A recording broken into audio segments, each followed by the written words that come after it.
Morning everyone. My name is Sanjay Agarwal and in this presentation I will outline three priority interventions to significantly strengthen Vietnam's development performance over the next decade. Vietnam has recorded impressive growth and poverty reduction, but structural changes may require to move strategic and capability driven improvement. I will present the mutually reinforcing interventions, upgrading manufacturing through disciplined industrial policy. Second, strengthening human capital and national innovation system. And finally, accelerating climate resilient green infrastructure. The Vietnam development goals are very strong, but several emerging constraints threaten long-term competitiveness. Labor costs are rising, pushing Vietnam out of low wages area to high labor cost. Infrastructure, especially electricity, grid capacity, and logistics is under stress. The skill storage shortage exists in engineering, technology, and manufacturing. And climate vulnerability, particularly in the Mekong Delta, threatens agricultural stability and coastal infrastructure. Addressing these three constraints require intervention that will build national capabilities and ensuring resilience. The first intervention is elevating manufacturing. The first intervention aims to move Vietnam from assembly-based production to higher value manufacturing. This requires target supplier upgrading so that domestic firms can meet global standards. It also structured a linkage compacts with foreign investors to deepen local supply chains. The reforms in testing, clarification, and metrology will raise product quality.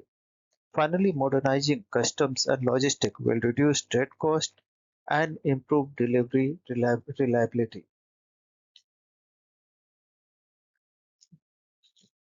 This intervention is grounded in global best practices and relevant economic theory. Roderick work on performance-based industrial policy shows that support should be conditional and transparent.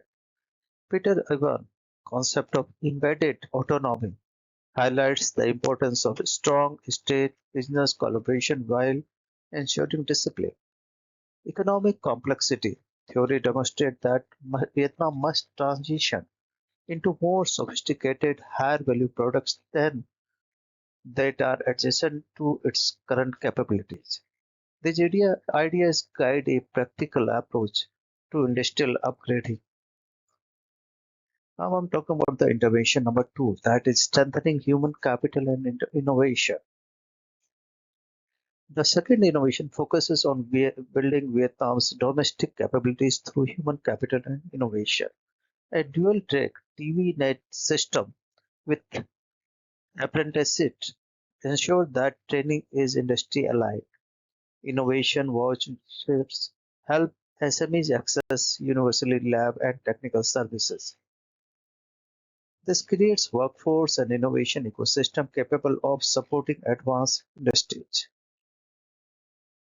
This intervention draws on several theoretical frameworks. National Innovation System theory argues that innovation emerges from network of firms, universities, and institutions. Amartya Sen capability approach underscores that expanding human capabilities expands a nation's developmental potential. This theory justifies that a strategic investment in skill and innovation as a foundation for Vietnam's next development stage.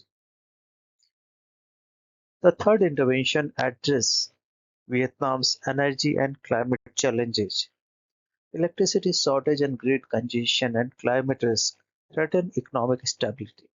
Grid modernization, including high voltage line and digital control system, will reduce congestion and integrate renewable energy.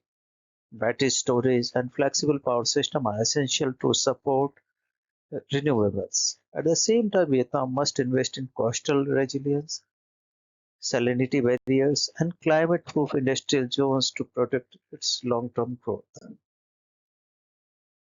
This intervention is grounded in the logic of green industrial policy, which highlights the need for coordinated state action to develop new clean industries.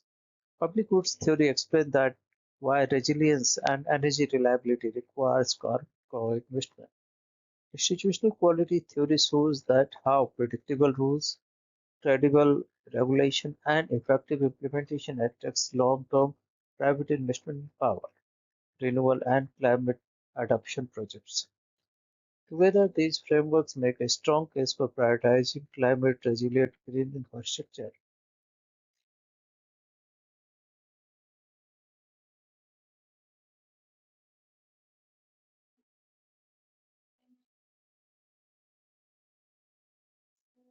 Now, in conclusion, I can say Vietnam has enormous potential, but to sustain its development trajectory, it must adopt a capability-driven strategy.